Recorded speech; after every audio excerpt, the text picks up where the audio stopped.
What is up, everyone? Renfail here, and welcome back to another Pillars of Eternity game guide as we dive into one of my favorite CRPGs of all time and present you with the ultimate beginner's guide to character creation. Kind of like a top 5 things you need to know if you're playing this game for the first time. And surprisingly enough, in 2023, because we're doing the 2023 edition, there are quite a few people who are new to this game who have never played one of the best CRPGs of all time. So without further ado, we're going to dive into this game guide and show you how to get the most out of PoE if you're playing for the first time. Don't forget to like, subscribe, and hit the bell icon. Let's dive in. If this is your first time playing Pillars of Eternity, welcome aboard. Don't forget that, like any other RPG, the sex of your character will have some impact with the storyline, but really this is just for roleplay purposes, and it really doesn't have any stat bonuses, so I'm not going to spend a lot of time here, because we're mostly interested in the nuances of bonuses, pros and cons, and things that are going to actually impact your character from a gameplay perspective. So without further ado, let's go straight to the race section of the game. Now, there's two things you need to know about this game. That you have races and subraces, which is similar to most other tabletop games and fantasy-based CRPGs, I guess science fiction CRPGs as well. You're typically going to have some type of lineage or race, whatever they call it these days. Everybody has a different way of referring to these, but it just means who are you? What is your character? And then what's the subrace from that? So as an example, we could look at like the elves. Elf being the primary race, and then from that having a subrace, like the difference between a wood elf or a pale elf. And they do have different distinct advantages. We're looking at one of the godlikes and saying, well, what is the subrace of godlike? Oh my, there's 4 different types: death, fire, moon, and nature. How does all this work? So it's very important to understand when you get in here that the bonuses are different for each one, with the exception of perhaps the humans, because the subraces for the humans really just impact how your character looks, because the overall fighting spirit is the same across all of these. It just depends on what do you want your roleplay background to be. Are you for the meadow folk? Are you from the ocean folk or the savannah folk? But when you get into like the Almawa, for example, they have their might +2 bonus, but then they get into, well, what's the difference? I get, as an island Alma, I get an additional weapon set because of the armed to the teeth perk that I get, but then the coastal version means I have a towering physique, which means I get bonuses to defend against prone and stun effects, which means it's really hard for people to knock me down prone or to stun me, which can be great for frontline tanks. Dwarves, then, as an example, these are their stats right out of the gate: might +2, dex -1, con +1. But then there's the difference between mountain dwarves, who are hale and hardy and have a bonus to defend against poison and disease attacks, or the boreal dwarf, which gives a +15 accuracy against any creature of the wilder and primordial types. So thinking ahead about what class you're going to play, and this is important in the scope of character creation, you're going to want to think about what race and subrace goes best with the class that you're going to be playing through the game, because that does matter if you're going to be getting into the meta of the game. And by the meta, I mean the actual stats and mechanics of the game itself. So as you're getting into the races, don't forget to check the subraces, look at all the bonuses, pros and cons, stats, and everything else, and decide what you think you're going to want to do. And a good example of this is thinking ahead and saying, well, maybe I want to play a tank. A lot of people like, and I got to go through here and find which one it is.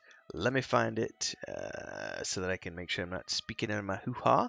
It's this one, the Moon Godlike. So Silvertide, every encounter, when reduced below 75%, 50%, and 25% endurance, the Moon Godlike generates waves of healing moonlight that restore endurance to them and their allies.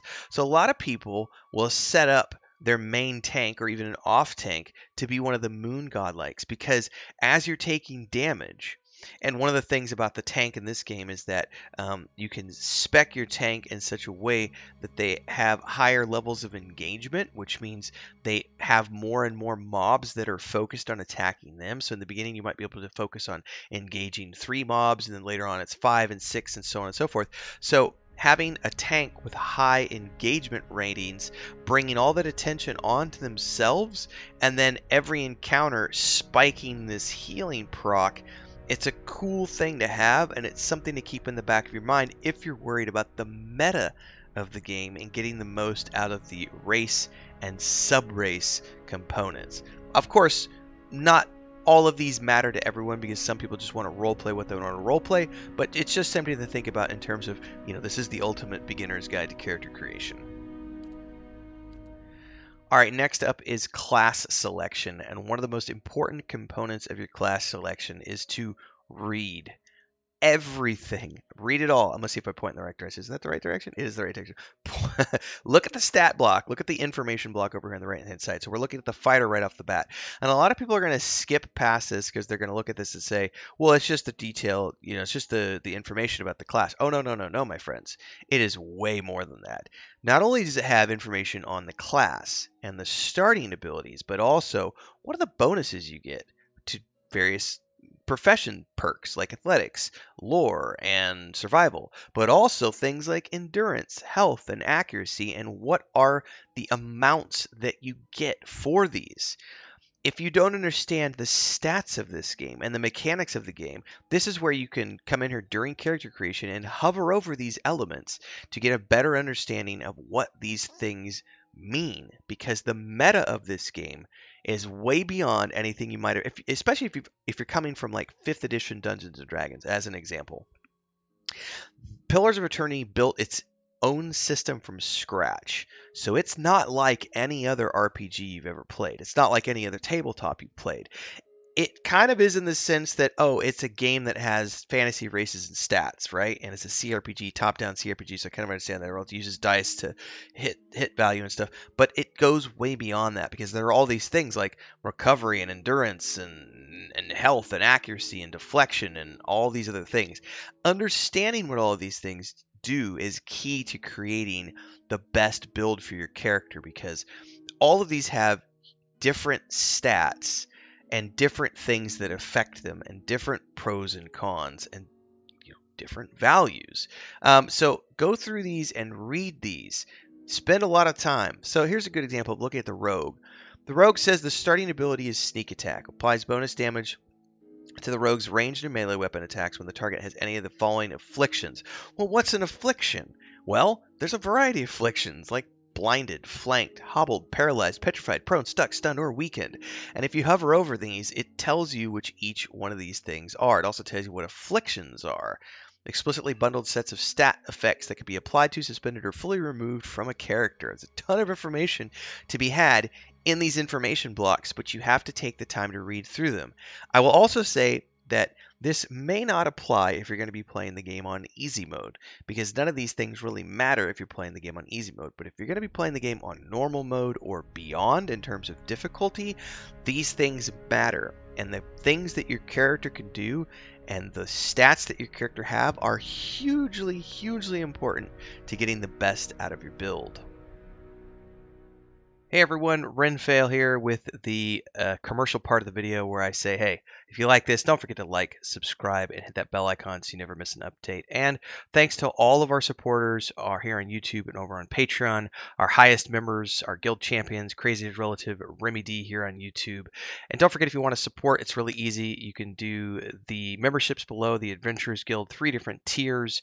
There's also the super thanks on any uploaded video or YouTube short that you find. There's also, of course, the super chats and stickers that you could do on any live stream or premiere, and the Patreon page if you want to dive into the fantasy world that I have with my brother and my wife, which is a tabletop game, a point-and-click adventure game, and a fantasy book series. All are great ways to keep this channel going and me going full-time. Thanks again for those of you who support. Let's get back to the video that you're watching now. Next up are the attributes, or the stats of your character, and I cannot stress this enough. Pay attention to the recommended attributes here. Over on the left-hand side, you're going to notice above my head, and I probably should have turned the camera off for this part, but you're going to notice, I'm going to lean over a little bit, that there are gold stars and silver stars next to these. And as a general rule, for every class, you're going to find 3 out of the 6 stats that are going to be marked. If I hover over the gold star one, it says highly recommended for the fighter, and then the silver star will say recommended. So it's kind of like gold is the one that you absolutely need to take, and silver is the thing that you should probably take. So when you look at these attributes, again, this is a factor of reading. You really need to read all of these details because these are different than, say, 5th edition or Pathfinder, because they've done their own system here. So you really need to understand how these work and what they do and what they affect. So as an example, resolve. It reflects a character's internal drive, determination, fearlessness, and the emotional intensity they can project to others. That's a lot of different things. It can be used for mental intimidation, for leadership, and convincing performances. In combat, it helps characters maintain their concentration and contributes to the will and deflection defenses. It's highly recommended for the fighter because it applies to your concentration. And concentration really isn't that big of a deal for fighters per se, because it's more related to casting, but deflection does matter. It's the defense used to resist direct melee and ranged attacks against characters that are not AoEs. And also will. Will is opposing attacks that are mental based, like spells that can paralyze you. So that's very important.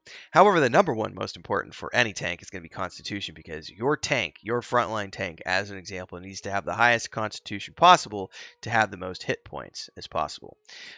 Might is also important in terms of dealing damage. The others, not so much. Dex, as an example, for a fighter, because you're not going to be doing any, you're going to be wearing armor, and so you're not going to be needing to rely upon your dex and your reflex saves as much. It does matter for your action speeds, but anyway, read these attributes and understand that the ones they're recommending to you are very, very, very important. It's honestly, unless you are an expert player who's going to be focused on playing like this crazy min-max build that takes advantage of things in a way that people don't normally play their characters, you're gonna want to pay attention to the way that they want you to play your character and the way they want you to roll your attributes and stats in this game. So as an example, I'll go ahead and bump this guy's pay attention, by the way, you only get a certain amount of points to spend, and you can drop things down below 10 as well, so pay attention to that. You can play around with these a little bit. But let's take the Constitution up to, say, 16, take Might to 12. We'll put Resolve at maybe 15, perhaps 16, and then put the rest of the points into, I kind of want max Constitution. That looks pretty good to me. I don't need my warrior to be doing tons of information, tons of damage, excuse me, but it does matter for the damage that he does and the fortitude, which is the ability to resist internal physical systems of a character, so things like poison and disease. So pay attention to the recommended attributes because they are very, very important.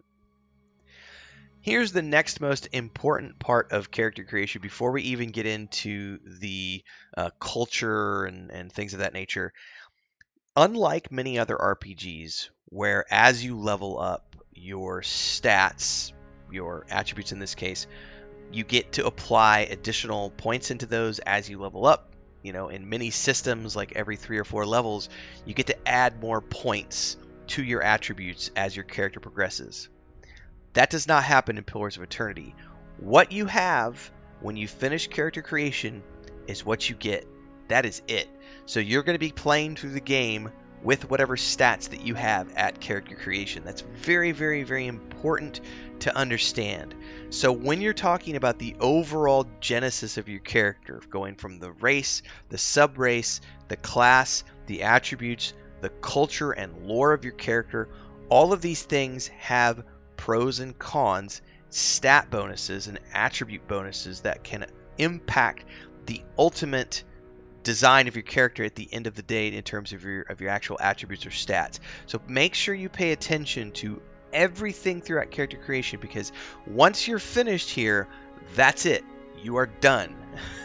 You will be able to get gear that will affect your character, as well as like food bonuses and things of that nature. But in terms of your character progressing more in your attributes and stats, it doesn't happen. You will gain abilities as you level up, but all of these things stay the same. Very, very important to understand.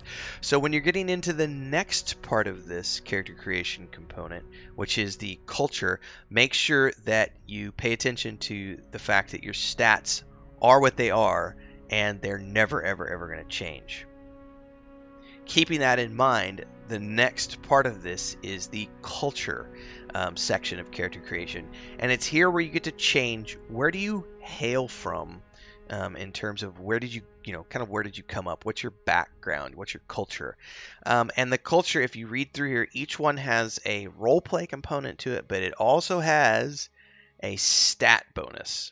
So, for example, the Adir give you a Resolve +1. The Deadfire Archipelago gives you a Dex +1. The Ixamital Plains gives you a Resolve +1. Old Valia gives you an Intellect +1. Rawatai is Constitution +1. The Living Lands is Might +1. And the White That Wins is also +1. So when you think about how do you want your character to play, the role play element is important because there are some things that will pop up in conversation related to where you're from and the culture of your character, but pay attention to those stat bonuses because these are the only ones you're going to get throughout character creation. These are the only ones you're going to get through the whole game. So remember, going back to that whole thing of what you get is what you get. So don't throw a fit, as my mom would say. You get what you get, you don't throw a fit. Beyond culture, though, is the background. There are more bonuses here, but these bonuses are mostly related to the perks of the character or the skills of the character. Looking at things like lore +2, stealth and lore, stealth and survival, athletics and lore, survival, stealth and mechanics, so on and so forth, athletics. These are things to think about in terms of, your background impacts the role play of your character, but it also gives you some additional bonuses. So when you're going through here, pay attention to those because, again, the more bonuses you get, the better in terms of the meta, because of the way it's going to help you. Now, in this game, don't forget that the abilities of your party members are also important, and so don't think that you have to have everything for your character because you are going to get 6 total people in your party, so your character +5, and those people have their own unique backgrounds and their own unique skill sets, so those will complement you. So even if you don't have a high lore skill, someone else will, or if you don't have a high stealth skill, someone else will, or if you don't have a high survival or a high athletics, someone else will. It's very important to think about that in the scope of a rounded party, because in this area you might want to kind of double down as you're leveling up your character and focus on athletics and survival as an example, and let somebody else do the stealth and mechanics of picking traps and all those other things. But kind of culture and background do go together because these are the last bonuses you're going to get from your character before you move on to the appearance of your character and the portrait and everything else, and then of course going into the voice for your character, and then you're done with character creation. So things to think about as you're going through here. Well, there you have it, everybody. That is sort of my ultimate beginner's guide to character creation in Pillars of Eternity. Hopefully you have found this information valuable and it can help you through your first playthrough of the game, whether it's on the easiest difficulty or on the hardest difficulty, and going through and playing one of what I think is one of the best CRPGs of all time, with a ton of details in the meta if you choose to dive into that kind of things. Otherwise, it's still a great game even if you just focus on it from the story perspective. So however you choose to play Pillars of Eternity, hopefully this guide helped you. Don't forget to like, subscribe, and hit the bell icon. We'll see everybody in the next episode. Until then, stay safe, folks. Happy gaming.